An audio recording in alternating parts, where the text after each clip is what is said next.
What's up, guys? Welcome to the first ever episode 84 of the Kind of Funny Gamescast. As always, I'm Tim Gettys, joined by the coolest dudes in video games, Colin Moriarty and Greg Miller. Hello. Hello. Hello. It's good to be wearing the same shirt. Why'd you immediately? I want to bring attention to it immediately. I couldn't let the people have to. I didn't expect it. I definitely didn't expect it from you. You don't wear t-shirts often. I don't. Let alone the Kind of Funny t-shirt. Well, I packed all my shirts for PAX. We're about to go to PAX. You can find our schedule over at kindoffunny.com/PAX, which at this point... This only helps you if you're getting it on Patreon. Yeah, whatever. You should check us out. We're doing a bunch of cool stuff, and I'm hosting a panel. I'm a little bit scared about it. You're going to be great. South Park panel. You're going to kill it.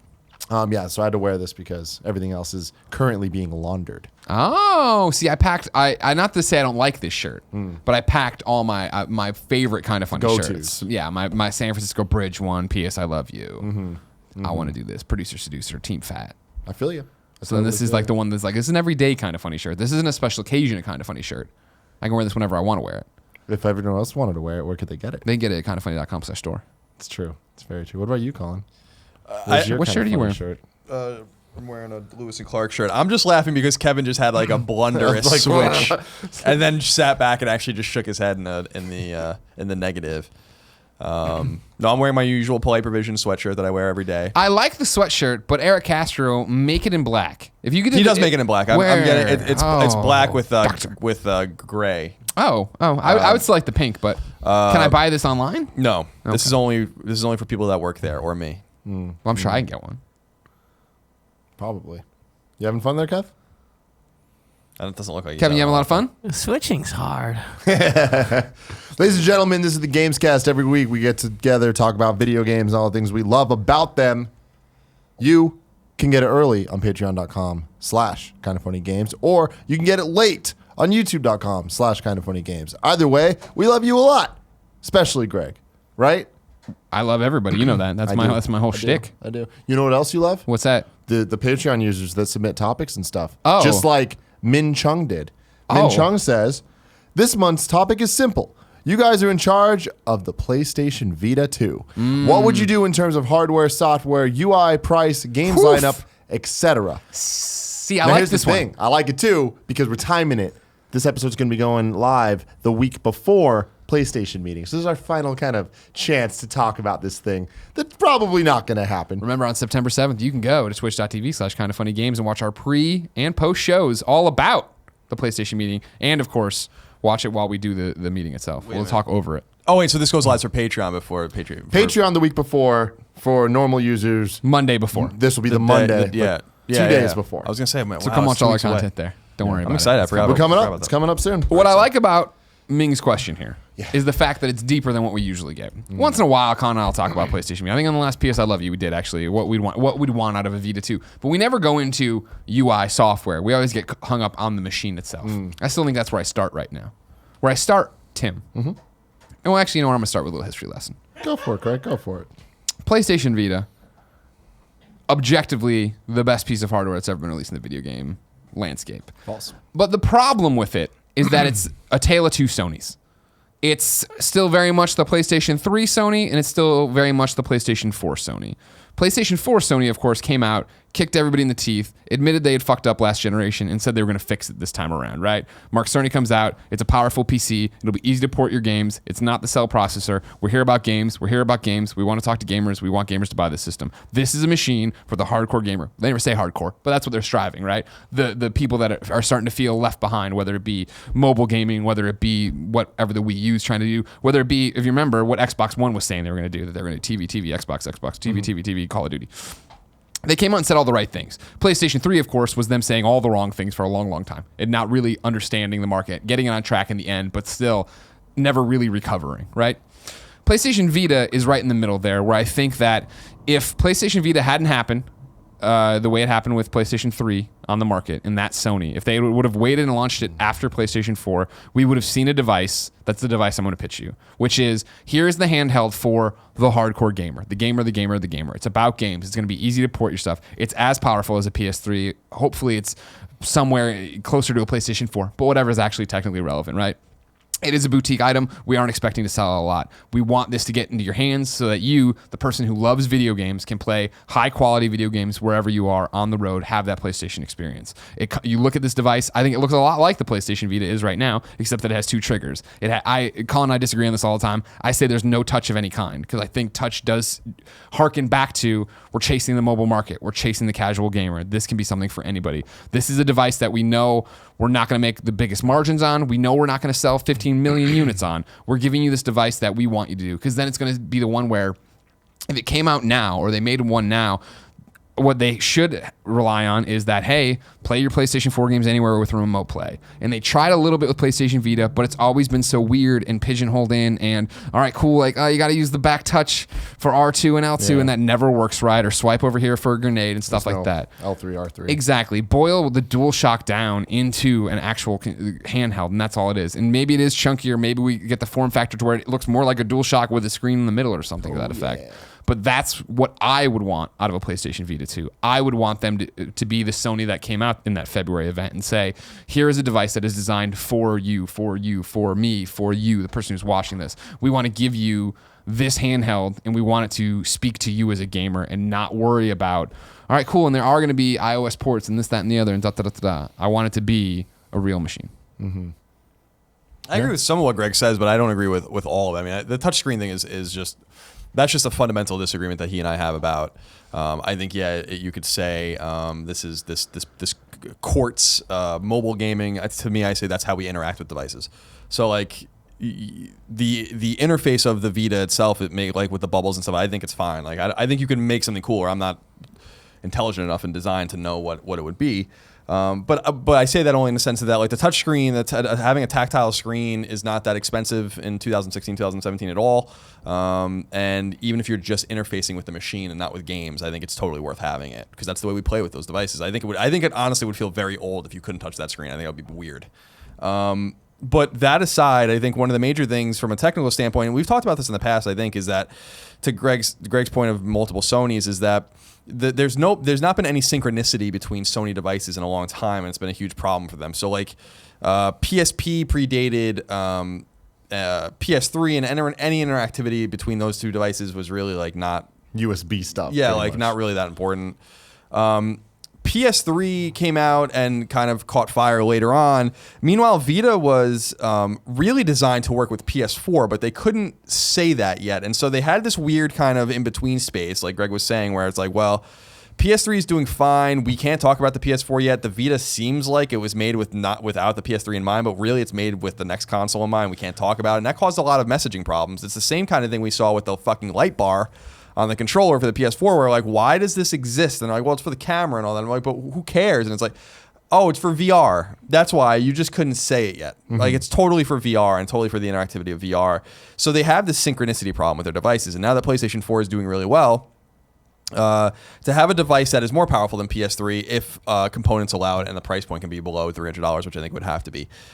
You could have a boutique device, a niche device like Greg was saying, that I think could cater to the hardcore gamer like he was saying as well. But I think because all the stars align better for Sony now, that they could probably sell twice as many of them as they sold Vita if a very specific thing very specific things go in order. They're not going to sell 50 million units or even 40 million units of a handheld ever again. Nintendo even struggling to really hit and reach those numbers. They have, but PSP was somewhere around 80 million. DS was over 150 million or something like that. It's like these are insane numbers that are never going to be reached again in the handheld market. So as long as the expectations are calibrated downward, then I really think the thing that's going to sell this is what we were talking about on the Reacts video that we did for PS4 Slim, is that I think that they have to get developers on board, and the way to do that is to say like the risk reward here is just lower, and so you can make money. It reminds me of going to a GDC talk I went to with Drinkbox Studios some years ago, where they were like, they put a game on mobile now with Severed after launching it on Vita, but they're like, we were really not comfortable doing that. I mean, I'm paraphrasing because it's easier to find our games here and we make more money, and even though the investment's higher to make a game on Vita, people notice that and people buy games, the attach rate's high. So did Guacamelee come to iOS? I thought it did. I have no idea. Severed makes sense on iOS. Sure. And I think it's probably fully playable there. I wouldn't, I wouldn't be surprised by that. The thing I think that they have to say is, I was reading some stats lately.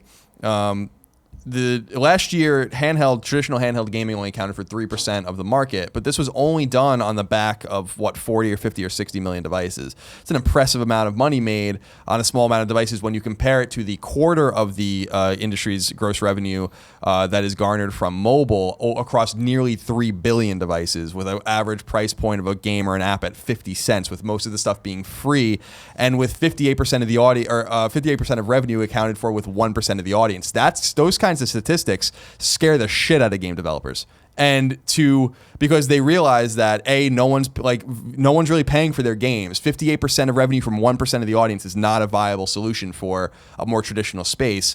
And 50-cent average being brought down heavily by free games means that money can't be made. Even if your game is niche and people are downloading it at 50 cents or $1 or $2, there's no money to be made there. It's not possible to turn around things. So go to developers and be like, we want your games on this device. And yes, you may only sell 100,000 copies or 50,000 copies of a game at $10, but isn't that a lot better than having your game downloaded 500,000 times with 1% of the audience giving you maybe a couple dollars each? They have to make this pitch, and Sony, I think, did make this pitch with the Vita a little bit, and it did garner games, and games do sell well on Vita. Not all of them, but some of them. So I think that's the big strategic thing that they have to do, is to say, this might not make intuitive sense because of the volume, but this makes intuitive sense for revenue, and this makes intuitive sense if you want to make core games for core gamers and want to get noticed. Really nurture that catalog of games and make sure, and I think they've done actually a really nice job of that on Vita. There's garbage on Vita, but there's actually a really good catalog of games on Vita, and they're not that hard to find. So make those cases to developers. I think the tech is less important. But 2 triggers and all that kind of stuff, I think is has to happen at clickable analog. It's one of those, by adding those, I feel like you open the door to again have a Mark Cerny presentation of, we realized we made some errors with Vita originally. This is going to be so much easier to port your games over indie. Every indie game that comes out, it shouldn't be that the Vita version now gets canceled or whatever. Because no, you just have to bring over the PlayStation 4 version and do some voodoo to it. Because I'm sure for these indies that aren't as powerful, obviously, right. And I hit the port button. I just do feel like, Greg said, they're only going to sell, the expectations of 15 million. I don't think that Sony should do it if that's what their expectations are. They have to aim higher than that. Like, whether or not it's possible, I don't know. But one last foray into the market with a goal of 25 million, I think is not unreasonable, considering what Nintendo's doing on the backs of their IP, but also on the backs of some third-party games that if they could just, people really enjoy some of this stuff. The level 5 games, for instance, like Professor Layton, Square Enix is producing a lot of good content there. They're getting some great Japanese games from other developers and publishers as well. If Sony could just nurture that, make the connectivity between Vita and PS4 and Neo very seamless, not only with remote play, but perhaps with some onus on some sort of cross-play functionality. Well, that's the big... I think that they just have to check a lot of boxes. If they could check all those boxes successfully, if there are 15 boxes and they can get 12 of them checked, I think that I don't think it's that crazy, because it might seem unintuitive, but you just have to set your expectations lower. Not everything has to sell like a PS4, Sure. And I really still feel like they haven't probably lost money on Vita. And so I think that Sony's a big corporation, and they had write-downs on Vita for sure, and they stopped reporting those numbers. But I don't know that with the burn of 10, 15, 20,000 of these being sold every week in Japan, for instance, with games still being released there, and this thing just sitting there not doing anything with it, it's a burn. Slow burn. You're going to make your money back in the long run. But that's the thing of what we're talking about, is if they put out another one, I don't think you call it Vita 2. I think you give it another name and you focus on PlayStation 4. Talking about the Vita in particular being a device out of time and out of sync with the company is the interface. I hate the bubbles. I think they're fine, don't get me wrong, for what they do, but it's a weird system, a weird interface that isn't PlayStation in any respect. And it was one of those things when we originally got it, we were like, oh, interesting. Is this a hint of what PlayStation... No, you get PlayStation 4, and I think it's clear that they were like, we're not bringing the XMB over to PlayStation 4, so don't do what we did on the PS3 and PSP, which made sense and was awesome because it was easy to transfer files and stuff in between, but we don't know what the PlayStation 4 interface is going to be yet, so you can't do that either. Yeah. So it became, all right, we'll do this touch bubbly thing that originally you didn't even have the ability to control with any of the real buttons. You had to touch and do all these different things, making it feel like this device that wasn't built for gamers.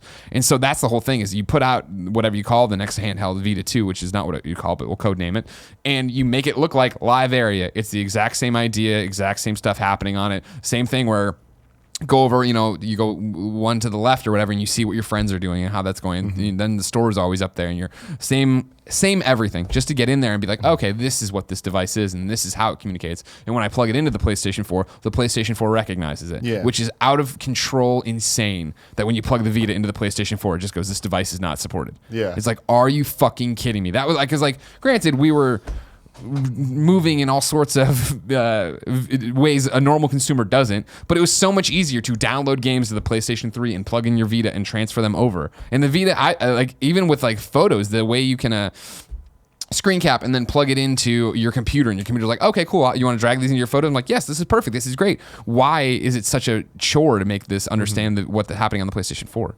Yeah. So for me, I've been thinking a lot about this. A couple days ago, me and you were talking on Colin and Greg Live, I guess it was yesterday, about what it would be called, like what's the best title for it. And I was saying I think it should just be PlayStation Portable and call it a day. But I was like, is there something better to do? Because I think Portable is a bit of an outdated thing. We're talking about the Vita being stuck in a time that doesn't really exist anymore. And it was in the middle of the things. I think that the idea of a portable system is very close to being outdated when we have mobile existing forever, and that we have what we think the NX is going to be. I think that the idea of a portable is kind of a bad direction to go, and that's why I think that if Vita 2 or PlayStation Portable 3 whatever, or whatever the hell it's called is like a real thing, I think it needs to be radically different, actually targeted towards the hardcore gamers, but thinking of, instead of making just another thing that's like, oh, it's a portable system, take that totally out of your mind. Think of it more as a system that you can play outside of your house. Yeah. So it's like, even if it is chunkier, it does have the shoulder buttons and the analogs and everything's proper, right? But I think that a unique way to do that would be, instead of having the next Vita being a system, have it being a platform, even if it is what PlayStation Now could turn into, or whatever the hell they want to call it. They have PlayStation Plus, PlayStation Now, they add all these things, but like PlayStation something that, what if it was an app on a phone that you can get on iOS or on Google Play and use a DualShock 4, and like, I don't know the technical wizardry around that, but if they figured out remote play, and that was it is the experience of playing PlayStation games, whether it's PS1 classics, PS2 classics, like PSN games or whatever. Like, it always blew my mind that PS3 PSN games and PS4 PSN games can't play nice, and I get it's the porting and all that stuff, but I think the idea of just figuring out a way to make the DualShock 4, that is it. People have screens everywhere, Yeah. If you could just instantly connect it, I think that they're taking steps towards that. We saw with the PC connector, so you can connect your DualShock to a computer and play games using remote play or whatever. Like, that's a step towards what I'm talking about. 100%. The idea of there isn't a different piece of hardware for the portable gaming experience in 2016, but going off the NX model of what we think it is, of being this, it is just, whether it's a console system or a portable system, the idea is you can play wherever you want or connect it to your TV. And I think that obviously connecting it to your TV, that's a PlayStation 4, right? Yeah. But connecting it anywhere else, I think it could be an app. And a lot of the, like, iPads these days, phones these days, like Android phones, they're powerful. They can play a lot of these games. And you look at Vita, the tech specs eventually get outdated, whereas these phones are constantly being updated. And it does create a scenario where certain phones and certain things won't be able to play. But I mean, that's, I think, easy to remedy with just being like, all right, well then either upgrade your phone or don't play those games, play the games that are available. No, that's an interesting move. I mean, we've been talking about it in the months prior of like, whoa, was Gaikai a huge mistake for PlayStation to buy? And now that we're getting to this PC thing, it's like, oh, this makes more sense of what they were doing, where they're going. And that does as well. I don't think we're there yet. I think you'd get another device before you'd get that. Like, again, with the device, if I was going to put it out, like, an easy way to get everybody super excited just from the get-go, right, is like, here's Vita 2, we're not calling it that. Here we're fixing all our mistakes, da-da-da-da-da. This thing can play all of your and this get where it would get really weird. Not all of them because it would be confusing, but stick with me. All of your downloadable PlayStation 3 games, right? Your journeys, these different things. Not, of course, you can download anything, so you're not downloading Fallout 3 or whatever I'm playing. But there'd be that.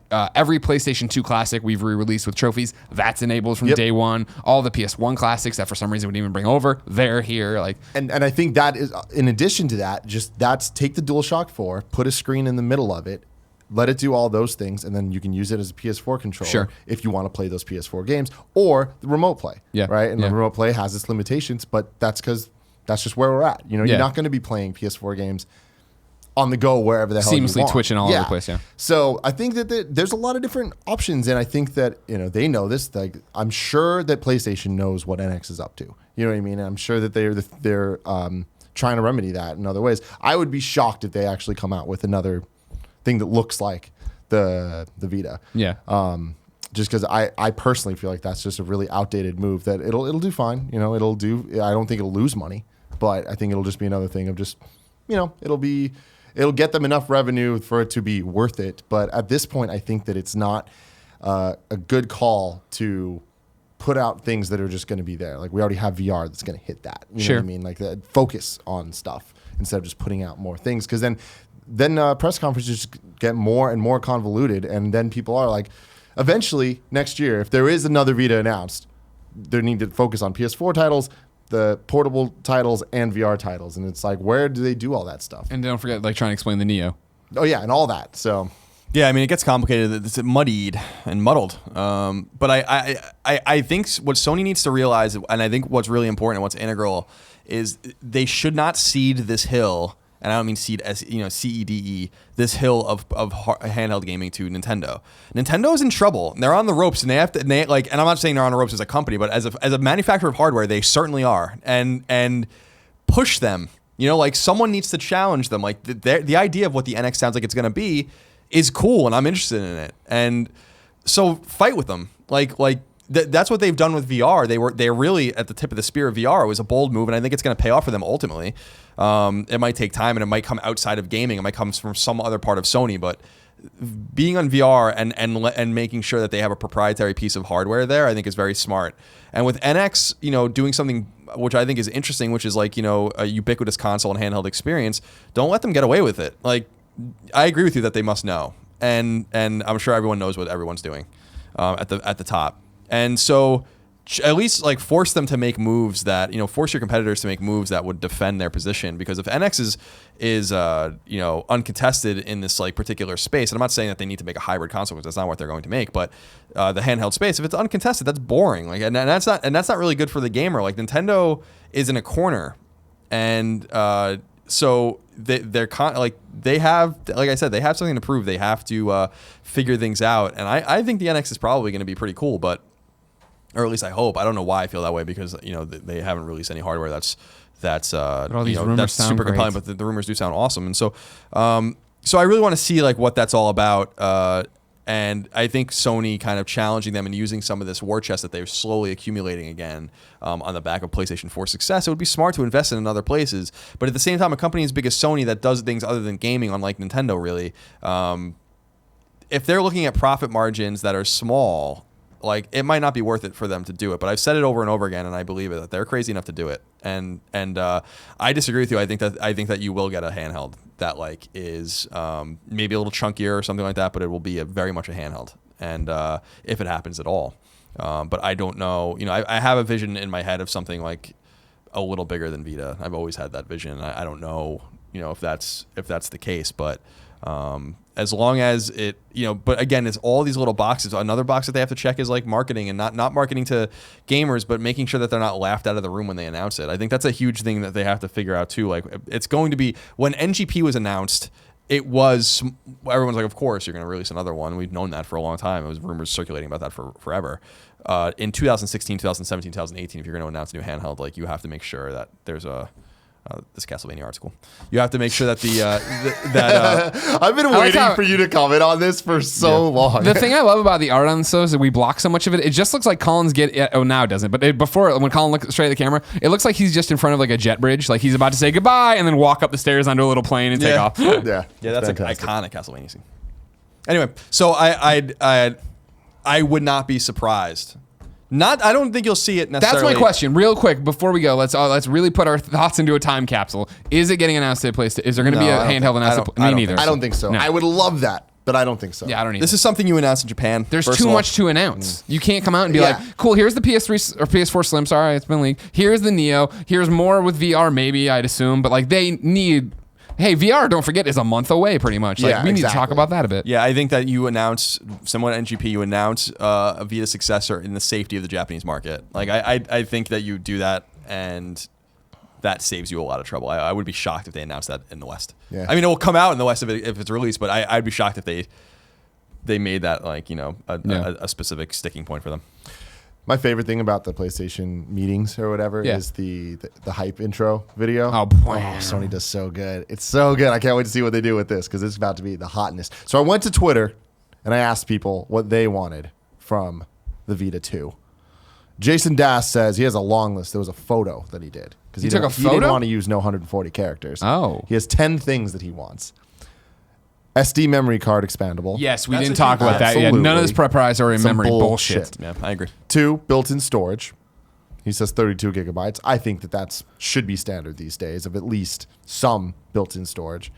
A centered front-face camera. All Really? right. Do we need this? Like, what? Jason. Remove back touch and reduce touch area. Okay. Yes. Yeah, back touch needs to go. Yeah. They painted themselves into a corner with that. Dual trigger shoulder buttons. Yep. Yeah, that's an obvious one. L3, R3. Oh, sure. Ability to live stream on Twitch. Longer No. battery life. No. That's that's software. The battery life, not, but the Twitch thing is like. And then 10, just games. Games. Yeah, he's hit on some of it. I think that like you remove like I want whatever the storage solution is. It has to be like I'm not convinced that it needs internal storage. If it will make the unit cheaper, and if you can use If you're just using SD cards you can get off Amazon, I wouldn't I care mean, about the if internal that's storage. the case, I think that it needs to come bundled with some SD card, even Sure. if it's small. Like, I It just will think be. that, It'll like, be 4 gigs. In order for this to succeed, like they need to not have the problem that they had last time. Like when Vita was announced as the Vita, not the NGP, everyone was just like, "What the fuck is this?" Because of the name and because of the memory cards and all that. Like that's when the bad news came. Well, that you know? yeah. Well, no. The memory card stuff came after when Well, they that- were that's like what I'm saying. E3 and the prices, and we were all like, "What? That's awesome!" And then it was one PSN per thing. Hey, you got to use our fucking memory cards. They're super expensive. And I think that now they would need to remedy. Oh all yeah, that stuff but again, in a because they have to come real out way. hat in hand to be like, "Hey, we made a lot of mistakes, and we're not going to do that again." Yeah. You don't only say that, by the way. You say that you have to say you believe in the device. Like Vita's a fantastic device, but we did make a series of errors that we're correcting with whatever the fuck it's going to be called. Casey Weaver The says, Marcus. just make it a PS4 controller with the screen in it. Done. I agree with that. Andrew Garcia, very similar thing to me here. Amazon, an amazing battery life, 2 shoulder buttons, regular memory cards, or just an extra micro SD slot to add. Bluetooth so that my PS4 controller can just attach to it. I don't care if it's the size of an iPad Pro. I just want regular buttons to use. Absolutely. Mark Tremblay says AAA exclusive titles and more focus on crossplay and save, Freedom Wars 2. specifically with sports games. Yeah, There's a lot of hate out there. hate. Lennon, Ecot saying I'd rather there just not be a Vita 2.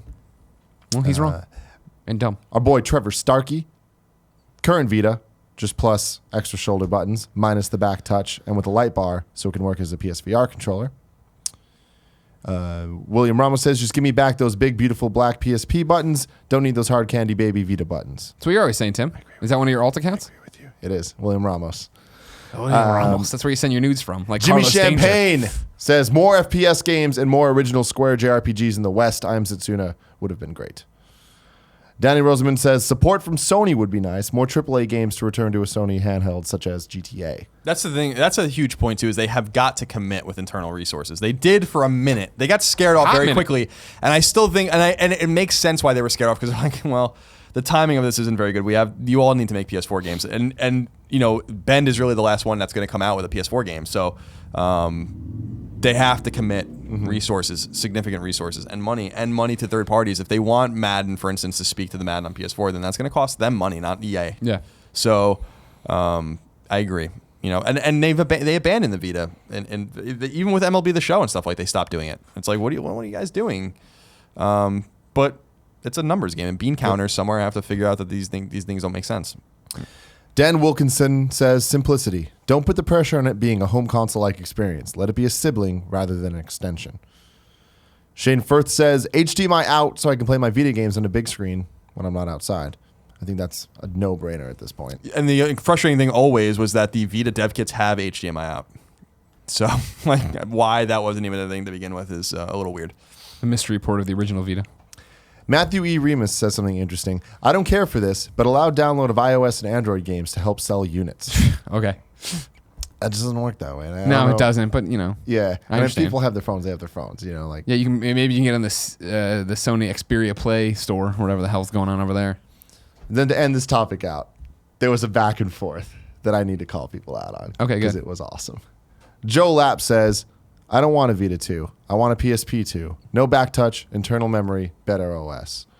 To which Brendan Farrow responds, fuck you, Joe. You wouldn't buy it anyway.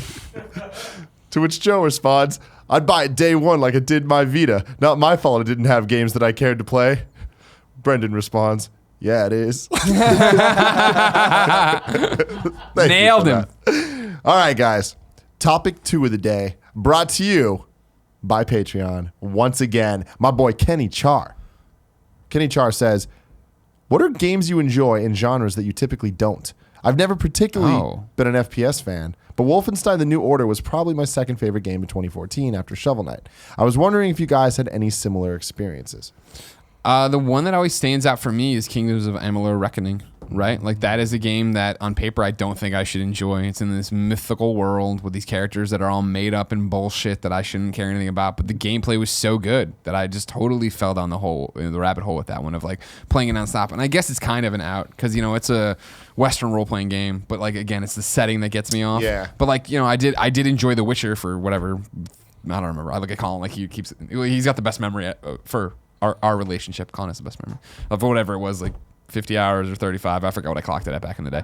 But like I enjoyed The Witcher and like that. But it's like there's so many other ones that come around of like Shadows of Mordor. I'm like, no, this is not my kind of game. I played for a little bit. I get the mechanics, but that's not my world. That's not the world I want to exist in. But man, I loved Amalur so goddamn much. And it was such a fantastic game. And to run through and play it and just sink hour after hour and hour into it, buy the DLC and play that and have a great time. Yeah. Like that was a game that caught me off guard with how much I liked it. Yeah, for me, it's kind of working backwards from thinking about genres that I don't typically like, and so like racing games comes to mind, and Need for Speed Underground 1 and 2, but specifically 1, like I was addicted to, and I played that. Like I'm not a big car guy overall, so I don't know what it was about it that really like hooked me, but I think it was the combination of the tone of the game and the soundtrack and just the look of it, and like that game was really kind of a really nice presentation piece for the PS2 back then, when it was like, that's a game that looked awesome. People would come over and see it and be like, damn, video games are crazy now. Gran Turismo 3 was like the real example of that, but that was way too hardcore for me. Sure. Like, I rented that and I'm like, not for me. I cruised around in my PT Cruiser for a bit. Oh, wow. Yeah, wow. You're right there. I was like, no, I'm not into this. But Need for Speed Underground, that game I played for hours and hours, and then my brother played through it, and like it was one of those games specifically for him, and I experienced this, where he would play through the whole career and then delete his save, do it again, delete his save. It's just like that game hooks people in a weird way. Yeah. Another one, when you started talking about that, it brought it up for me because you always talk about it. Like, I never connected with Tony Hawk.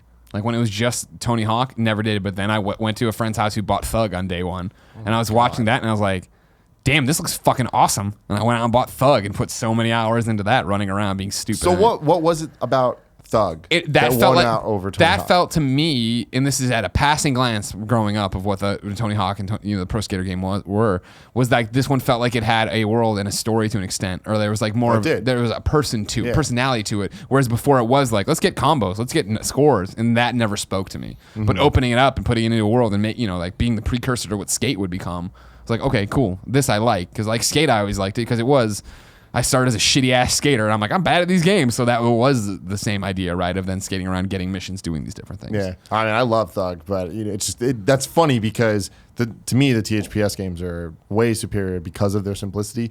Thug was the first game to add gameplay mechanics that didn't work right, Got you off the board and stuff like that. Yeah. Tony Hawk 1, it got it down. Tony Hawk 2 out of the manual, 3 out of the revert, 4 out of the spine transfer. Those are all key to the gameplay being fun. Thug added the getting off your board, and I was just like, it just never felt right. But it did add the story, and it added a lot more customization. I think a big thing about those games was the being able to create your own park, be able to create your own skater, which back then was a big deal. Not everything had a creative mode. Yeah. Tony Hawk was all about that, and by the time you got to Thug, you could literally create your own moves, create your own game, you create your own missions, create your own everything. And I think that the fact that you were you in the game instead of random guy from a skate video I've never heard of. Exactly, Bob You Burnquist. you haven't been on Jackass yet. I don't know who you are. Yeah, and also all the Jackass elements. I think that's when it really, and especially with Doug too, but it kind of introduced a lot that we saw in Tony Hawk 4 being like hinted at. Yeah. And yeah, that's very interesting, Greg. Thank you. I like to interest you once in a while. What about I know you, it's Cole? rare. I think that there's probably an example of a game or games in every genre that I wouldn't typically like that genre, but like the games. Racing's a good example. I mean, but more in an arcadey sense. Like I really love like Race the Sun or something like that.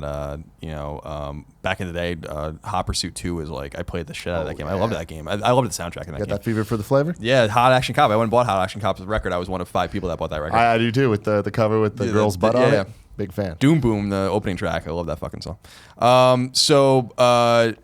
There are examples of that. I think Civilization 5 always sticks out to me. These are games that I should like, but I just, and I mean similar kind of games to these kind of more Sid Meier Civilization games. But I've gone and played some of the other ones and tried them, and I'm just like, I don't know. Like for me, like I love Civilization. I just love that. I love Civilization, but not necessarily the genre. I mean, there are adventure games I like. I think I've actually had a little bit of a renaissance with adventure games, and this is going to be a weird thing to say, but I don't like. We've talked about in the past. I don't like these obtuse ass fucking adventure games that feel like they're a job. You know, like where I'm like, what? I don't know how this candle interacts with this. Like, I don't fucking know what you want me to do. Like Grim this Fandango. Yeah, like I'm like, that, I appreciate that people like those games. I'm just like, this is. I remember when we played Grim Fandango when it came to PS4. Right when we launched, we were streaming it. And I'm like, this game kind of like. I don't know, why would you want to play this? Like, and I'm like, you have to go back and I'm like, all right, so, and I appreciate why people, that people like them, but it wasn't for me yet. Gone Home's an adventure game, like Walking Dead, right? Yeah, the Walking Deads are so they're different kinds of adventure games, but they are adventure games at their core, and so these walking simulator type games, I like them because I think that that you have the story elements that these adventure games really excelled at without me having to bang my head against the wall because I just don't play these games well. But I've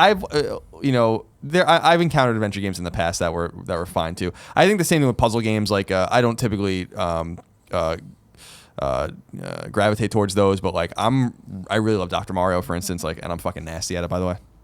And Tetris, we saw it at the bar like when I was playing. He was clowning some drunk guy out. He didn't know what he was doing. He didn't know what he was up against. And Tetris and all those kinds of things. So I don't like Tetris. like I like playing puzzle games every once in a while. Like Critter Crunch was really fun. Critter Crunch was really good. I love the animation in that game. Yeah, it's a very pretty game, very vivid game.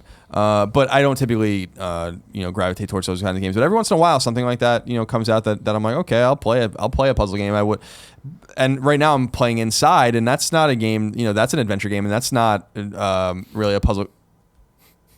Oh, okay. Limbo. And that's like kind of an adventure game or a puzzle game, really more of a puzzle game with puzzle platformer. And that's like if someone's like, you want to play a puzzle platform? I'd be like, no. And actually, like I'm Inside and like these kinds of games. Like I just don't like. I like progressing, right? Like I just like even if the game's hard, even if I'm playing Call of Duty on the hardest difficulty level and I'm dying over and over again, I know I'm gonna get past it. And in Castlevania or Metroidvania game, if I can't find the way forward, I'll figure it out. In these kinds of games, I'm like, I sit there for 5 minutes and be like, I don't know what I'm supposed to do, and I like go on YouTube and look. It's so funny because I don't care. Like I don't find satisfaction on being like sitting there, like 45 minutes later, like, oh put this there, and I'm like, I don't. Of course, I should have waited for that. That's just not why I particularly play games. I like hard games that are mechanically difficult. No, for sure. That's funny you bring up Metroidvanias as being an example of different than them because I think that they're quite similar in terms of like to like Limbo or Inside. Where like I would say that Metroidvania in a lot of ways are puzzle platformers. It's like trying to figure out how to progress and like there's doors and stuff that you can't get through yet, and it's like it's a bit more simple. But when you really think back to like the puzzle elements of Limbo or Inside, they're similar. But that's the I think the word is, and it's not meant in a pejorative way towards myself, but it's simple, right? Like if you think about Symphony of the Night, you come across these caged doors, right? And there's a few of them. And you're like, I don't know what the fuck I'm supposed to do here. And then you get the mist ability. And you're like, oh, now all of those puzzles are solved. Yeah. And I know exactly what I'm supposed to do. Or like these sealed off doors that you need. Or you like see a thing where it's like you can't jump to it. You need the double jump or whatever. And I'm like, okay, well, that solves literally 15 different things that I had to do. And I remember where those things are on the map. So yeah, they're similar. Maybe genetically come from the same place, but a way more mechanically driven backtracking, satisfying thing for me, as opposed to saying like. No, I'm with you, because you figure in an adventure game, you never know if you have the solution. It's easy enough to be like, I feel like I've done everything I could possibly do to get to that platform. There must be a jetpack or a double jumper or whatever. Where in an adventure game, it's like, yeah, oh, how would I have known to wait for that light to turn green and take this piece of bologna and throw it over there? Which sorry, I'm not talking about adventure games. Oh, it's my apologies. I'm talking about the just puzzle stuff? puzzle platformers, like the Limbos, Insides versus a Metroid. But even a Limbo or Inside, I feel like you're running into you dead end at one point, right? Like when I got the one for me in Inside, not a spoiler, well, whatever. When you have to swim under the door or whatever as it moves, right? I got there, and when I couldn't figure it out, I started getting I sat there and I'm like, I have it with me. It's the same idea, right? Like where it's like you can get around a double jump you can't get to. You're like, oh, I must not be able to go there yet. I'm going to double back and try to figure something out or go up elsewhere on the map. Whereas this is like, I have to keep going that way. I clearly have what I need, but how do I figure out how to do it? Yeah. Trying to think of other ones. I think an example of this topic, but in a different way, is Fire Emblem, because I would have never thought that I would like strategy RPGs at all. That's a good one. That was the same thing with me, like Valkyria Chronicles. And then I got into it. I'm like, holy shit, I love this. Yeah. And it was a perfect example because I only played it because of Smash Bros. Because I liked Marth so much. And then I was like, all right, cool. I want to figure out the game he's from. Playing it, and I was like, when I saw videos of it, I'm like, there's no way I'm gonna like this. Fell in love with it. Played Advanced Wars after, and like now I'm like, holy shit, that's one of my favorite genres because it is so satisfying and there's so much depth there, and it makes you feel like you're doing something that with the story elements on top of it. I think that it's a really, really excellent genre to get into that I think a lot of people wouldn't think they'd be into. Yeah, I think strategy RPGs. It's funny because I'm very particular about them. Like I don't like Fire Emblem. Like I remember trying. I think it was Awakening, and I'm like, there's just something wrong about this. And then what I realized was that like I basically just like the Square Enix style strategy role playing games and pretty much nothing else. Like when I think about the three hallmarks for me in that genre, and these are three series I fucking adore, is like Final Fantasy Tactics, obviously, and Tactics Ogre, and Front Mission, which is a series I hold very near and dear to my heart, and they shit on that series like they do everything else over there. But like these very deep grid-based tactical role-playing games that have a very specific way of playing them. That's the thing that ties them all together. In a way, like Final Fantasy Tactics and like Let Us Cling Together are like almost indistinguishable. You know, and that's fine for me. Like I love these very basic, in premise but very deep strategy role-playing games. And for me, Fire Emblem just doesn't do it for me. Like I've tried a few times, and I'm just like, I don't know what it is about it. I think a lot of it has to do, at least back in the day, with like it's kind of linear in the sense that like it doesn't seem very grindy. It didn't seem like very like super granular and class based to a fucking nth degree. Like these really, like when you get really deep in Final Fantasy Tactics and you're like a mathematician or something like that, or you're a dancer and stuff like that, like, and you have to figure out like how but you don't have to use these classes. These are really weird, obtuse classes. You can be your white mage or your time mage and stuff like that. I like that kind of shit. That's why I'm so sad. Like I'm kind of reformed from that genre because there actually hasn't been a game probably since Let Us Cling Together on PSP or like Final Fantasy Tactics Advanced and Advanced 2 where I'm like, I even played them. You know? Did you play any of the Disgaea games? Yeah, Disgaea. Yeah, so Disgaea doesn't do it for me either for multiple reasons. The stacking is really weird in that game. I don't understand that. These like these super ridiculous damage numbers. I'm like, well, that's what I always loved about Dragon Quest, where it's like you have 10 hit points when you start the game or 12 hit points. Why do I have like 5 million hit points? You know, why is this guy doing 9 billion damage? It's like, why can't you just make it all like normal? You know, so this guy, this guy is charming, but and very popular, but yeah, not for me either. The last one I played was 3, I think. So, shout out to DC Universe Online.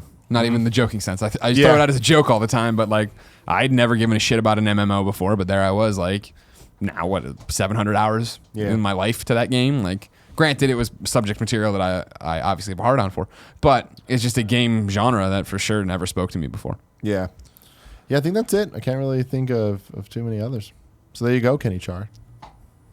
Thank you very much. Thanks for your supporting us on patreon.com/kindoffunnygames.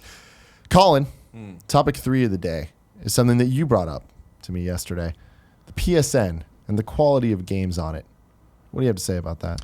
I'm wondering if we're like crossing we're having a shift on PlayStation Network specifically. I can't speak to Xbox Live authoritatively enough to know if it's happening there too. My suspicion is that it is.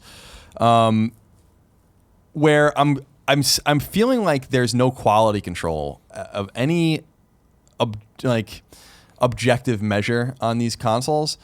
This came up to me because I can't remember the name of the game. I wish I did because it's important. I guess it's somewhat important to the argument. But a few weeks ago, a game was released on PSN that was like totally fucking like full of stolen assets and art and music apparently, and like it was like everyone was like, how the fuck did this happen? Like we expect to see this happens every day on iOS and Android. They're like totally unmitigated free markets where they'll eventually get taken down, but like there's no process. Same thing with Steam. And when I saw this, I was like, and a lot of people were like, how did this happen on PlayStation Network? How, like, where is the quality control? Did no one like look at this? Does no one like try to figure out like, yeah, this game might not be for me, but we can understand how this might be for someone. There's some sort of objective quality, level of quality to this particular game that may like that under no circumstances will a vast majority of the audience just hate. Mm-hmm. And it seems to me that like they're flooding the market in a very Steam-esque or iOS way lately in the last couple of years since PS4 really launched, where I'm like, this is in the wrong direction. This is going to start to we were talking about the Vita thing, the Vita argument of like of discovery and of like having a place where you can make some money. Like they're actually injuring themselves. And I'm curious if you guys have noticed this on the platforms that you play, and if you think it's problematic too, because I find it to be extremely troubling that on PSN yesterday, for instance, or today, but on PS I Love You when we recorded it.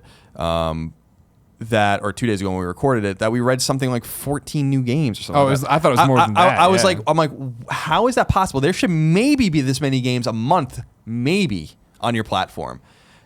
I mean, I understand consumer choice and all that kind of stuff, but I'm like, you're like, what are some of these games? Like, I can't imagine some of these games on a platform with 45 million users. I bet you some of these games sell literally 5,000 copies. Sure. It's like, what is the point of even releasing a game that no one cares about, that you don't promote? There's no PlayStation blog post. You stealth release it. And then you bury shit. I think you give too much credit, and I think you've done it for a long time, to what goes on over there behind closed doors about a game getting on the PSN. I don't think there's like a quality control board sitting there playing it. I'm sure it gets rated by the ESRB or whatever. It gets certified or whatever that it runs, and they just don't care. They put it up. And this is, I think, key to the argument you had with Andrea, and not like an argument, but, you know, the argument Andrea and you were making on separate sides, the mobile game and the PlayStation/console game on the PlayStation 4 Slims React. And the fact that I think Andrea was arguing, right, that the things you were talking about with all these mobile developers falling and failing and all these shit games happening, she was arguing that happens already. And I think it's just a per capita thing.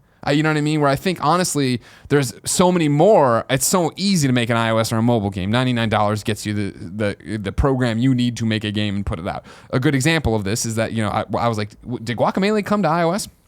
Put Guacamelee in, and it auto-filled. I'm like, oh, it did. And then there was like 3 apps there that were not Guacamelee, but are using that name and like talking about Guacamelee. And I'm like, what are these fucking clones even doing? It's not that bad yet, right? But it's because there is that barrier to entry of getting a dev kit and getting going and getting working on PlayStation. But if you were to somehow try to get the numbers, do a bunch of division, I'd feel it's closer in terms of per capita basis of like, there's a lot of shit put out. And there is, and I don't know if you should stop it or how you stop it. I think if anything, the onus on celebrating and championing games falls to the PlayStation blog or sites or us or personalities that are going to be like the Vita Lounge, the guys who make the actual Vita magazine, right?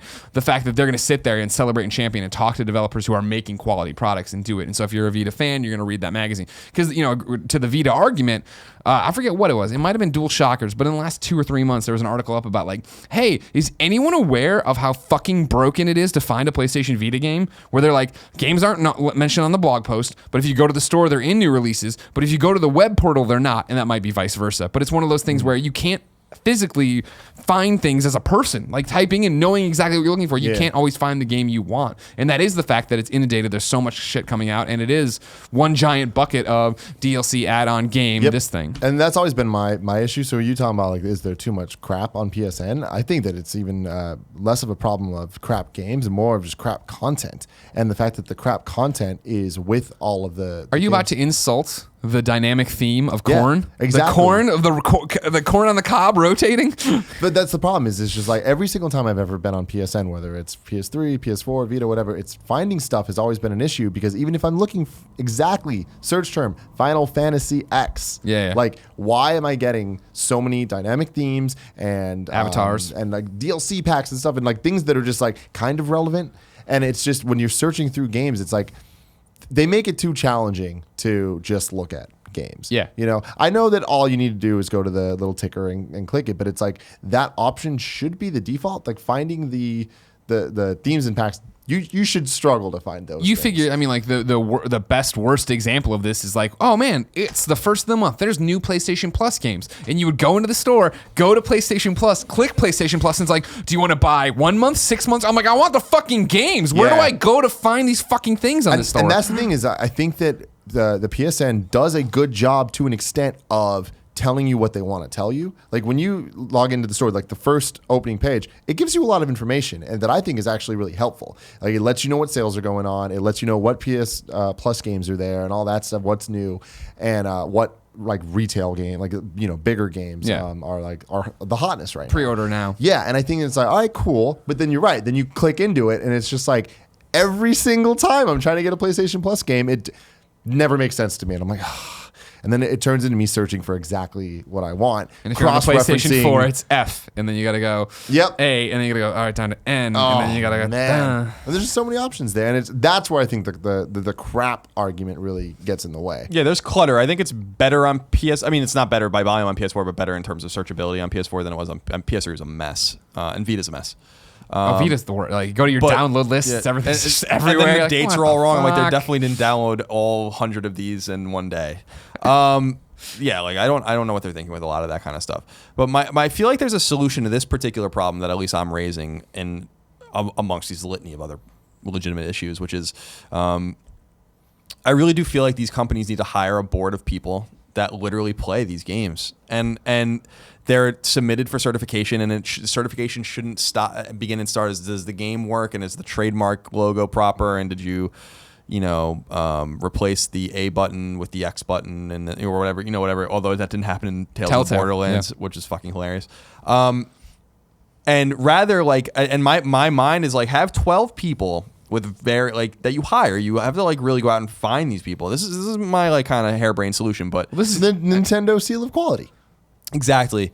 Go and find. Not that really meant everything in the world, because it didn't. But same idea. But to that point, in the NES era, as a lot of people know, you could only publish 5 games a year on Nintendo. You had to pick and choose the games. Like, and this was a thing that I think guys like Frank Cifaldi, I think, and some other guys talk about that. Like, the NES has games that are done, that are translated, that are finished, and because the publishers, and there's actually a lot of them, and because the publishers could not publish more than 5 games a year, and some of them didn't have like these shell companies like Konami did with Ultra, where they could get away with 10 games.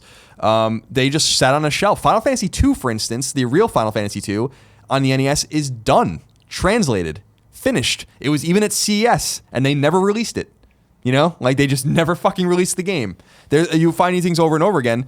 For all these reasons that Nintendo was looking at what the Atari experience from 81, 82, 83, where they're like, this fell apart because there was no control, there was no quality control. No one gave a fuck. People were just shitting it. Quaker Oats was making games. Like everyone was making games. And that's like, we're kind of seeing a similar thing now where like, that's not good for the market because people then don't trust quality.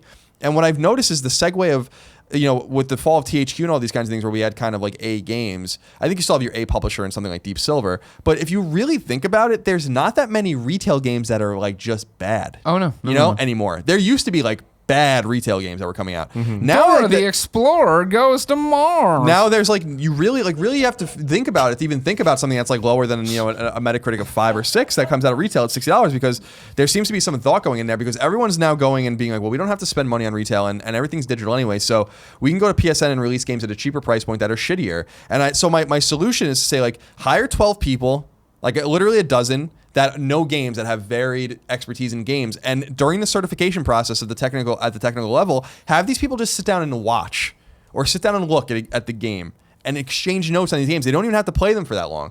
But the question shouldn't be like, do you like it?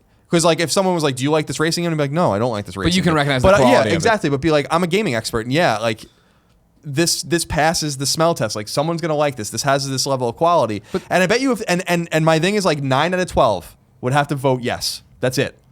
And then a game goes, you know? And if it falls below that, you fucking kick the game back and you're like, we are experts, feel like this game doesn't belong on the PlayStation Network because it diminishes the quality that we are striving for and buries games. Listen, if people are discovering games because their trophies are up on fucking PSN profiles or Exophase, and that's the only time you ever hear about the game, probably not worth being on the PSN. You know, probably not. If there's no blog post, probably something Sony doesn't give a fuck about. If they don't give a fuck about it, then why is it on the store? That's my whole thing. You're like, talking about a perfect world and running a boutique PlayStation that doesn't exist, right? You have to imagine that if whoever's plate this would fall on at Sony, right? I would imagine the counter argument to this is the fact that, well, we don't care because we're still making games or money off the good games that are coming out. We don't care because the shitty games are still paying licensing fees to get onto PlayStation 4. And the board that is telling you if a game's good or bad falls on the shoulders of an IGN, a GameSpot, a Vita Lounge, if you want to get granular with it, right? The fact is, I think that they're walking the line where, you remember when mobile was taking off and so many Pocket Gamer and all these different sites did pop up that were going to talk about and review mobile games, and then when the water came over the sides of the ship and there was just too much, it became that they're going to champion certain games and you'll know about them that way, your Monument Valleys or something that'll pop up that way. I feel like you're not there yet with where we are now, and it's actually still to the other thing where it's like, I've never heard of that game, so I will ignore it. You know what I mean? Like, we read through everything on the blog, every PlayStation or PS I Love You XOXO, and it's like, us mentioning Rocket or whatever and joking around about it doesn't sell it. It lets you know that it's there, and maybe somebody looks into it, and then maybe we're wrong, and maybe that one does come out and we talk about it in a couple weeks like, oh, I remember that coming out. But it's like, it's the same thing, right? Where we ran through this giant list, and I always forget it. What is that horror? I just bought the horror game myself last night for this plane ride. Claire. I want to say Catherine every time. Claire was there, and we're like, we've heard about this. Da, da, da. Oh, Bears Can't Drift. We did a Let's Play. That game's really fun. Da, da, da. And like, you go through the list, and you are already, from us being influencers or tastemakers or whatever, seeing stuff that the developer believed enough in that the developer of Bears Can't Drift, right, is a fan of Kind of Funny and reached out to us to do the Let's Play, to tell us we got the platinum in there and make sure we got codes today, and we have a whole bunch of codes to give. Like, okay, cool. He believes in his product, and he's out there doing this, and he's gone to an audience that's, or somebody who has an audience that specializes in a certain thing. So there still are there. And then when you and I go through a PlayStation blog, we're like, what the fuck is this game that isn't even translated correctly, and this description makes no sense? You'd think that even there, we're doing the job of the panel in saying to somebody that, like, well, clearly these people don't care about their thing. Yeah, I don't know. I just disagree in the sense that I think this has to start at the top.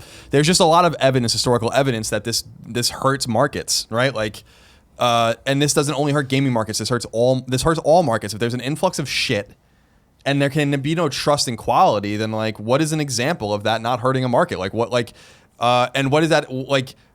The cream rises to the top, I guess. But if there's so much fucking garbage in there, then like, what does it really matter if there's some sort of caliber of like low key or like influencer like control of quality when it's not coming from the people that are putting the games out? It's a huge problem. That was the reason Atari got destroyed. That's the reason why Steam is becoming like kind of a bigger shit pile as time goes on, even though it's a really novel idea and a way to proliferate games.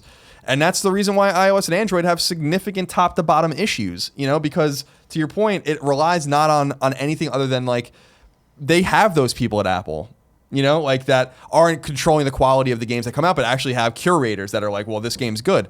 And so can you make the case that should be done on PSN or Xbox Live perhaps? But my argument would be if you have shit like 50% of your shit no one cares about, I would go so far as to like not only have this panel at Sony, but be like, we're going through all of these games now, and like we're removing some of this shit. Like we care. It would be such a fucking PR coup for them to be like, we're putting the brakes on this. Like, we have too many games, and like we understand why some of you look at indie games with ire, because for all the Shovel Knights and Gone Homes and all this kind of stuff, we have all this garbage. And that sucks, and that hurts everybody. Here's why I think it wouldn't be a PR coup, right? And I think it's a great headline, don't get me wrong. It'd be really cool, it'd be different, everybody would talk about it. I think we're doing that thing we do all the time where we're speaking for our lives, how we consume games. I would venture to say that the majority of PlayStation gamers, and I'm talking about people who own PlayStations, don't care that much about the PSN and don't buy that much on the PSN, right? Whenever we talk about digital and this, that, the other, kids hit us up all the time that they only buy stuff in the store and they only do this. Right, but doesn't that make the case? Like, doesn't that make the case to say, like, we're showcasing... Everything's digital now on PS4, so every game you buy retail. Like, that's not the case on PS3, but that's the case on Vita. And that's the case on PS4. Wouldn't that make the case to be like, we believe in this platform and we have to scrub this shit out? Like there's just games that are objectively fucking terrible on this platform, and it hurts. Like, and this, I would fucking love to see some of the numbers these games sell. Like, and you have to, they're paying a 30% licensing fee to get a game that sold 5,000 copies. So Sony made $15,000. But I think it's a quantity game at that point. Yeah, it adds up all the shit games, right? But it is the same thing on the mobile side, where it's just like there is all that crap, but that crap is just making money. And so it's like them curating and focusing on the good stuff, I think, is them being like, this is what we care about. That other stuff's there because it makes money, because it's a business, you know? No, I understand. In terms of the different markets and stuff, I think music's a good way to look at it, right? iTunes comes out, and it's just a storefront that has... It started a bit more boutique, then it has everything. Good, bad, it doesn't matter. But in order to get there, you had to, back in the day, be on a real label or whatever. As things progress, we literally have a song on iTunes. That's how easy it is, you know? Yeah. And that's where a lot of the things come into play of just like the stolen assets and this and that. There is a quality control thing you got to go through that's saying like, do you own all this? Do you whatever? It's like, yeah, but that's so easy to just click next. How would you not know, right? Yeah, and so it's like, I think that it's impossible on that level to have quality control for everything because there is so much. Gaming is a little bit different because there's not billions of games, but I think that we just are in a different market now where the entry level to do things is much lower. Anybody can do things. And so it's like you see all these smaller indie games. And I think that in order to allow the good ones to be made, the bad ones need to be made too. And I think that they need to be able to get into this place in a way. And I think that allowing all of it in is easier than if there was such hard limits to even like get in the door. I think that would cause a lot of problems. We wouldn't see a lot of the Shovel Knights and stuff like that unless they are. I mean, like Shovel Knight's is probably not a good example because of how high profile that developer was due to how the game was made. Yeah. But when you're looking at a lot of other things, like I don't know the story of Overcooked, like who made that and how, and you know, like I think that games like that might not make it on because they wouldn't even be welcome to the door. That's the thing is, yeah, no, that makes sense. You're making a compelling argument, but I would still say that literally this board would see in 2 minutes that Overcooked's awesome. Sure, but the concern would be the chilling effect of it, right? Where it's like, sure, there's a lot of shit games right now, right? But like you figure... this is another numbers game that we don't know the percentage on. A lot of shit games out there, right? But it's getting people to make stuff on the PlayStation 4. It's keeping up with the Joneses. It's giving PlayStation a foothold of not to be ignored by the Steam or iOS developer, right? And to an Overcooked, sure, there are games that you could see that are like, great, this game looks really good. We'd like to have it on here, but we have the 12 games for this month, and we're almost to the 12 games for next month, and you know what I mean? Where it would be like they're getting pushed around a bit by what Sony's scheduling would be, and then they're like, well, fuck you. We'll just put it on Steam and Xbox One or something.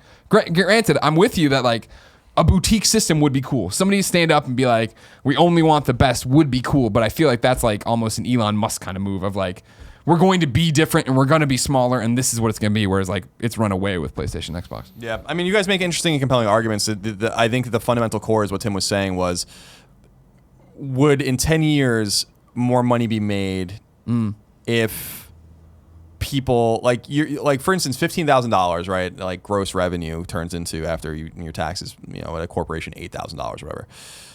Like that, it pays the salary of a person working at Sony for a couple months or something like that, let's say. And I'm wondering like if you just get rid of this, like it is the argument we used to have about mobile gaming back at IGN when we would discuss it, which is like if you cut down like the bottom 50%, how much revenue do you really lose, right? Mm-hmm. Like we don't know the numbers. That's the big thing, is like that's the peek behind the curtain we don't have. I do think that there could be a chilling effect, but I also think there could be a boldness of being like, our game is good enough. Like you could even go as far as to say like, make your dev kits free. You know, like we'll give you a dev kit and then send us your shit and better be fucking good. You know, and so I understand what you're saying, and I think you're right to an extent, but I still feel like I think we are going to be very disappointed with what PSN looks like in 5 years. Like that's all I'm saying. And if I was a developer, then that's the fucking chilling effect. For the record, I've been disappointed with the PSN looks like since it's launched, so I'm used to it. Yeah, but see, going back to what I was saying. Really, I think PSN has great games on it. No, I mean like it the does interface and like and all its that stability stuff. and a million other problems. But with the PSN, like I said earlier, I think it does a great job of presenting what it wants to tell me. I do think that there is a curation going on, telling me about the actually awesome games. They don't really talk about all the other stuff because they're just kind of there, whatever, making money in the background. And I think it's the same thing on the mobile side. Like the reason whenever we talk about the mobile stuff that I get so defensive about it is because I just don't care about all the shit. I don't even worry about that. Apple does a really good job of telling me what games I should be paying attention to when I'm at an airport and just I'm like, I want to try something new before I get on the plane and download something. It's been very rare that I've downloaded something on their games you should check out chart or whatever and been like, oh, this sucks. Like that is their answer to the board where I'm playing games and there's been times I'm like, not for me, but I get who this is for. And looking at my thing like Jetpack Joyride, Peggle, Tower of the Mask, Kingdom Rush, Pac-Man 256, like all the Go games, like they're great games there. My enjoyment of those games has nothing to do with all the shit, and I can not even care about it. And I feel like I don't go to the App Store ever and look at the crap, They're very clearly, it's like they're telling me what I am actually supposed to care about. There's a bunch of idiots playing the dumb shit. There's a bunch of idiots paying a lot of money for the dumb shit, And I think PSN's similar. And a good thing about it, back to us being the tastemaker or whoever being the tastemaker, right, is the fact that our community in the industry and the fan side of it, right, the enthusiast side of it is so much different than the mobile market and so much different than what the Atari market was, right, where you didn't have a way to instantaneously communicate. And like here, where the fuck would you go? I don't even know. I'm not a mobile gamer, of course, but I don't think there's a lot of mobile gamers beating down these mobile game websites to find out what the hotness is, right? But with us, right, I can talk about Taco Master and make Taco Master chart, not as a joke because it's really a fun, easy platinum. And I say that. And then not only do I say it, our fans who run their podcasts say that, and then people play, you know what I mean? Like it spirals out enough in this community where you can make waves like that and actually do that. But I mean, that's how I found Tower of the Mask, and it's people on Twitter that I respect saying this is fun. So I was like, all right, cool, I'll check it out. And I think that and I've talked about it, and so many people have tweeted at me saying, dude, I fucking love this. This is the first time I ever heard you talk about this game. I talked about it before. I was You're a trying to pitch liar. him on it. What's the time? Pitch me on it. What's it? The Tower of the Mask. It's like, it's a rising endless runner essentially, okay. where you're just kind of bumping up, but you're collecting coins along the way, and it's a 2D platformer kind of, but there's no jump. It is all just swipes like make you go. It's kind of like the opposite of the game you like Downwell, because you're just going up this tower and like collecting. There's a bunch of power ups and stuff. No, it's a lot of fun and it's addicting and it's rewarding in a fun way. But again, it's not like the deepest experience ever, but it's a fun game to play on an airplane. Sure. I play fun games on Vita on the airplane. It's a good conversation. I like trophies. Yeah. Hate bubbles. All right. Topic for the day, as always, brought to you, the people, and Steven Insler. Patreon producer Steven He's the Insler. homie. Now, again, you want to know how in deep with the Kind of Funny community, how much of a fan the guy who makes Bears Can't Drift is? He sent us codes. Said all this, and then he said, "Here's a bunch of giveaway codes." And then he had one code, and he said, "Make sure you give this to Steven Insler if he's still alive, because the joke is Steven Insler died, and his credit card just keeps rolling over." Thank you so much, dude. Bears Can't Drift. We had a lot of fun in that. I'm looking forward to playing that when we get back from PAX. Yeah, it's a fun game. All right, Sombrero says, "Hey guys, when do you?" Can I get a Minority Report on that name, Kevin? You're a goddamn racist. Kevin, if I put the hat down, if I put the sombrero down in the middle, you know what I do? All right. You guys are definitely going to make fun of me. His name, absolutely not Sombrero. His name is Somber Owl. We would have never known. We would have never known. Somber Owl. It looks like Sombrero. Close enough. It shows you how we actually read. Yeah, right. Like by you see the first letter and the last letter, and you're like, close enough. Holy shit. Hey guys, when do you think we'll hear about the next numbered Far Cry game, Far Cry 5? Oh. And where would you like to see it go? Personally, I'd like to see them go somewhere we haven't seen yet, like a desert location, or possibly somewhere in Europe. Seems like it'd be a next year game, right? Fall E3. next year. Yeah, maybe E3. Ubisoft release. Yeah. Well, when will we see it? Maybe fall. I feel like Ubisoft's being a little more deliberate now, so I don't know that they're necessarily even going to release it next year. Primal did way better than they thought too, so I wonder if they're going to actually double down on that setting as well. But where do I want to see it? I don't really care because it's all about the mechanic. Those games are fucking sublime. They really are. Like the Far Cry games are awesome. And so if it's another tropical location that looks exactly like the last location, fine. I don't care. I'd like to go to the U.S. Let's do a U.S. city. Come on. Let's have some fun. What you thinking? Make it up. It'll be like a Willamette, Colorado, I'm sure. Well, that would be cool to go to like Yosemite or something like that, but or Yellowstone. But I feel like part of those games' allure is that they are, I don't want to say foreign because people, aren't all American or whatever, but there's something not Western about those games. That's why I think it'd be different and shake it up. Let's go somewhere, bring it back home. It's possible. It is the 5th game. Yeah. You want that? You want to go be Troy Baker? Go be Troy Baker. Yeah. That's how I live my life. Nico has a long one here. He says, "Evening, fellas. My question relates to the pricing of software and hardware in the U.S. when compared to other territories, and more specifically, the huge markup that seems to occur outside of the U.S. This can be seen on almost any random title you care to think of, but for the sake of brevity, I'll give the example of The Last of Us Remastered, digital. On the U.S. PlayStation Store, the game's priced at $19.99. Yet in the UK PlayStation Store, the price sits at £39.99, which at the time of writing works out at around $52. As mentioned previously, this huge discrepancy in pricing can be seen on many titles, and it's the same story when comparing USD to other currencies such as Australian dollars. Oi! I realize that the various factors can affect game pricing across differing regions, such as regional sales, etc., but to see such an astronomical difference on a consistent basis, over 200% in the case of The Last of Us, seems inexcusable. Do you guys have any insider knowledge as to why these price discrepancies occur, or do Sony simply hate us? Much love, Nick." We have freedom. And so our freedom allows us to get cheaper things. That is a solid point. Next question. Colin, do you have any real answers? No. So I have answers for why games are cheaper in some places, or more expensive, I should say, in some places. In Brazil, for instance, games are fucking way marked up. Hardware is like outrageously expensive there because of significant taxes on imports there. So like there's things like that happen. I think they were saying wasn't the PS4 literally like $2,000 or something like that? I vaguely remember. Like Lord. So like. It's something to do with like over there, and I could be wrong. I'm sure we have Brazilians that could correct me on it completely. That's something like they have an import tax and these electronics are taxed in a certain way, and it just marks the price up. So I know that like in that specific market, that's the reason, or that's one of the reasons. So in Australia and in places like the UK and stuff, my theory on this, and this is my long held theory, whether it's true or not, is that the United States is a huge market, so volume makes you more money on the back end.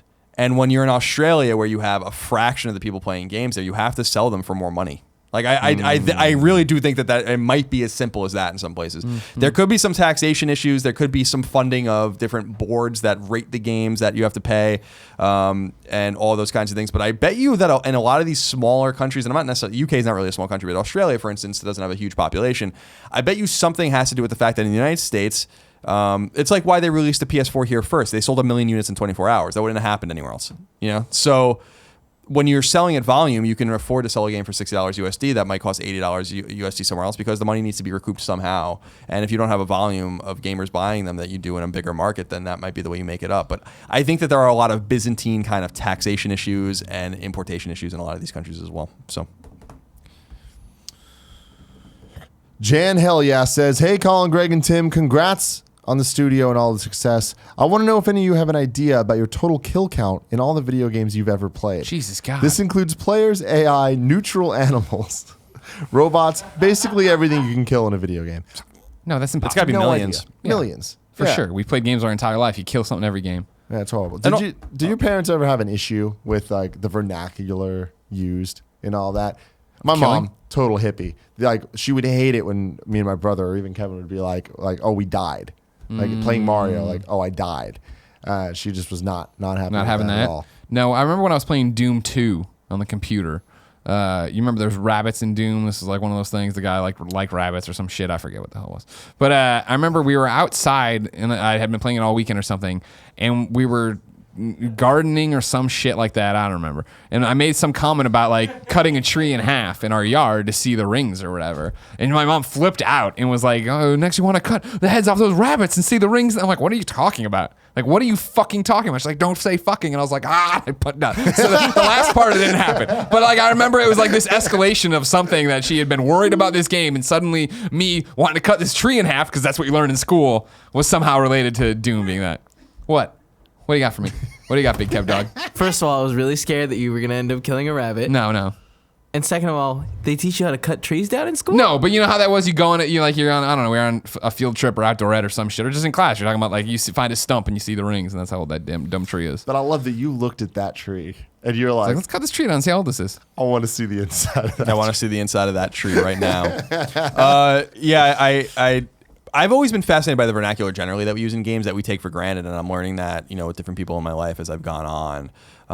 And I think also about dead or dormant kind of things that we don't say anymore. We don't use the term bored anymore, B-O-A-R-D, which was a term that was used constantly in the NES and SNES era, the first board, the second board. And this goes back to the way people thought about games and tabletop games and the way they segued into, and then we started calling them levels and stages, bosses, maps, leveling, backtracking. Like there's this whole way we talk about games that is completely fucking foreign to people that don't know how to play games. These words mean something. Level means something in the real world, to be level or a level. You know, like our two, like, if you're hanging a picture or something like that. But a level in a game is like a stage. But a stage is something. But level could also be like role playing. Yeah, leveling. Yeah, like so it's. I love that generally, like thinking about the way we talk about things, dying and killing and all that kind of stuff. Like they are thrown around in a way that you wouldn't throw them around in the real world. But the news flash for people is that it's not the fucking real world. So, so I think this that is our world. But I love that if we really sat down and thought about it, the way it's like speaking Russian to someone. If you talk about your experience in Mass Effect. And you're jumping from mass relay to mass relay, and you're gaining experience points, and you're dealing with different alien character classes, and like fucking Garrus. You're upgrading and using upgrade trees and all this. Like, what the fuck does any of that mean to someone? Nothing. Nothing. It means nothing. Checkpoints. Even Krogans. So it's interesting when you think about it that way. Yes, absolutely. I like this show. Lelouch Lamperouge. Shout out to Code Geass there. Considering Colin's admiration of Inafune and love of the Mega Man series, what is his opinion of the Battle Network series, which was my favorite? And what does he see as the future of the Mega Man legacy after Mighty No. 9's flop? Mega Man's simply too long and successful a series to push on the rug for longer. Battle Network was fun, but I think that similar to Star Force, which came after Battle Network, I think it just went too far. Battle Network was very much a product of the time during the late 90s and early 2000s rise of Pokemon and card battling and collecting. I really liked Battle Network and Battle Network 2. I think they were really great games. It's just that and actually really all of them are fine. It's just that like they came out too quickly, and then Star Force did the same thing, and it's like these aren't really Mega Man games, and that's always why I've always questioned the admiration of Legends as well, because I'm like, what is it about this game that people really love that makes it Mega Man? It's not the furthest Mega Man has ever gone outside of the classic series where it's Mega Man is X, and the unfortunate thing is Classic and X are dead. We never even got a bridge game that put them together, which would have been awesome and would have been an obvious thing to do maybe for its 25th anniversary. Mega Man Generations. It sounds like you're talking about Sonic Generations. No, sorry, I looked real quick. I'm like, is that at Wily Castle? So I feel like the future of Mega Man is uncertain. So first of all, Mighty No. 9. No one likes Mighty No. 9. Game sucks. And it's a disaster. I think Inafune's legacy is definitely injured over it. And depending on how Recore goes. And I saw Recore behind closed doors at E3, and I think it looks just very generic. But I don't know if it's going to be any good or not. I think that a lot rides on the future of Mega Man-like games based on Inafune's rise or fall based on these two games, right? But Capcom definitely has plans for Mega Man, and I still really do believe that they're going to do a big AAA Mega Man game, and I think that would be cool, but I also want Mega Man 11. I also want Mega Man X9. Like it's a similar argument I make about Tactics or these other games or the Castlevania, Metroidvania style games, where I'm like, why don't you just release these a lot and then stop when it feels like it's time and then bring them back, and as opposed to like Battle Network is just dead, right? Like Star Force is just dead. You could have spread those games out and been more thoughtful, or maybe spam them for a little while and then went away and then spam them again as people's like appetite for them come back. So I would love 11 in the same vein as 9 and 10, and I'd love X9 because I think that those games are really good too and they're different. But I really do believe, I do believe we're going to get a AAA Mega Man game, open world game. Like I just feel that that's what they're going to do. They're not, Capcom, unlike some other companies we make fun of, they're not really stupid. Like they make weird decisions and they seem to correct themselves often. So like they did with they're doing Resident Evil, right? They did with Street Fighter 4.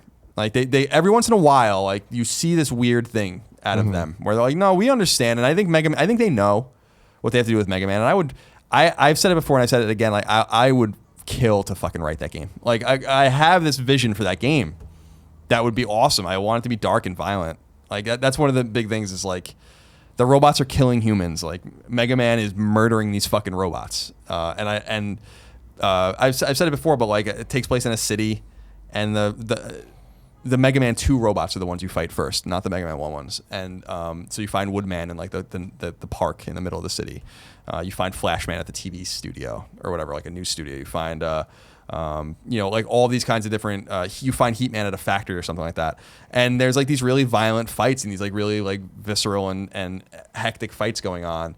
And then it comes that Wily had created these particular robots and had reprogrammed the original robots from the original game, and so like Fireman and all those guys that had practical purposes that Mega Man and Light thought weren't even a problem at all, that were still under their control, and so the games are turned upside down. And I think that would be cool, and I'll write it. I'll fucking write it, and it would be awesome. It would be an awesome game. Kind of sounds like Sonic 2006, which worries me. Navi says, hey guys, long time, first time. My question is, how should reviews work for games with multiple versions? For instance, series like Pokemon, Fire Emblem Fates, or games which release on multiple platforms at the same time. Should reviewers do 2 separate reviews? The Too Much Water critique, for example, seems to apply more to Pokemon Sapphire than Pokemon Ruby. Thanks. Congrats on the new studio, and keep up the great work. No, they should play a version of it and be very clear on which version they played. When we were at IGN and we did multi-platform reviews, I mean, it was always the thing of I'd play through it usually on the PlayStation SKU for trophies or whatever the reasoning was, or that's what I got because those are my debugs, or vice versa. And then I remember when you had to the review would go up. And then the retail would come in and I'd pop in the Xbox version or whatever version I hadn't played and play it for 20 minutes. 15 minutes to make sure that it seemed like it had the same issues and those same things, and then we'd transfer the review. And thank God that never really backfired on me, but Skyrim, right? They reviewed Skyrim on PC and port that over to every page, and then PS3 has this giant fucking issue, it turns out, at the very end. How the hell would you ever know that? There's no way to do that. And so going through and reviewing the game and saying, editor's note at the top, this is at the bottom, wherever you need to put it, where your reader knows where to find the information. This was reviewed on the PlayStation 4 after playing this many hours of it. We've done a cursory check on Xbox. It seems like the same, or we didn't get the chance to do that. When you're talking about the Pokemon games, that's more on you in terms of I don't know the differences there. But for a multi-SKU game, that's how I would do it. I mean, I think there is a big difference there, and that the content is different, and that there is it's subtle things, but in some of the Pokemon games, it could be a pretty big difference. And I think that it's the same thing. You say I'm reviewing Ruby. If you're playing Sapphire, majority of the game is the same. Here are the differences, and I think that's just it's more of an informational thing. Sure, and if it is different enough, then I can't think of an instance where this is the case, or Fire Emblem, actually. I think that those games are different enough that you could review them separately for Birthright and Conquest. But it also makes sense to review them as the total package of Revelations or whatever the fuck it's called. So, yeah. And there's going to be enough people out there doing it, I feel like, is the thing, right? Where it's like if I'm at IGN and I'm reviewing whatever Pokemon game and I'm reviewing one version of it, but you really want to know, because obviously I'm just boiling down the bullet points that I've been told in interviews or what I've seen on my fact sheet or whatever the differences are. There's going to be a site out there, a fan site, whoever, that's going to review the other version, so you can go get it there. Absolutely. Ladies and gentlemen, this has been episode 84 of the Kind of Funny Games cast. Thank you for joining us. Thank you, Steven Insler, for being Steven Insler. Thank you, Kevin, for being Kevin. Until next time, I love you.